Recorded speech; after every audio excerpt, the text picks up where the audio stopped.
سلام برهم شما عزیزان، امیدوارم همه شما خوب هستید. ما امروز درس جدید را میخونیم. آج کے نئے درس میں ہم کلمات متضاد ہم بیان کریں گے.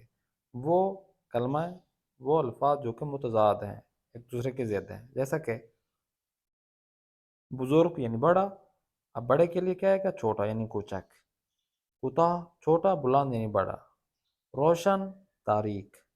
سفید سیاہ. خالی یعنی پر.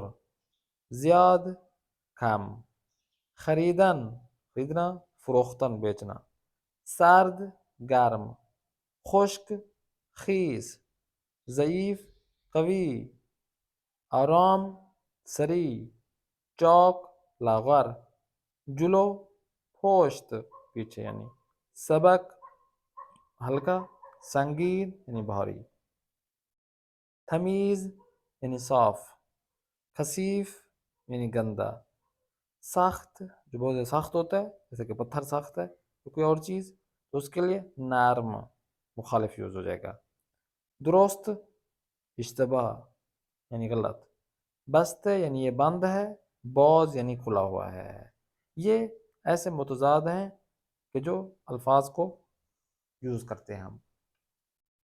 تو الفاظ کلمات متضاد ہیں کہ جو آپ نے ان کو استعمال کرنا ہے. اب سوال یہ ہے تمرین میں جو آپ نے کام انجام دینا ہے وہ یہ ہے کہ تمام کلمات متضاد را اردو ترجمے کے ساتھ یاد کرنا ہے. آپ نے تمام فارسی کے جو متضاد الفاظ یہاں پہ بیان کیے گئے ہیں ان کو آپ نے اردو ترجمے کے ساتھ یاد کرنا ہے. پھر اس کا ہم ٹیسٹ لیں گے آپ سے. تو یہ سارے کلمات متضاد جو کہ آپ کو پڑھائے جا چکے ہیں، ان کا ترجمہ بھی آپ کے سامنے ہے. جو کلمہ ترجمہ آپ کو نہ آئے تو آپ ہم سے کامنٹس میں پوچھ سکتے ہیں یا ہم سے بات کر سکتے ہیں. تو یہ کلمات متضاد ہیں جو کہ آپ نے یاد رکھنا ہے اور ان کو آپ نے جملوں میں استعمال کرنا ہے. دعا میں یاد رکھیے. خدا حافظ.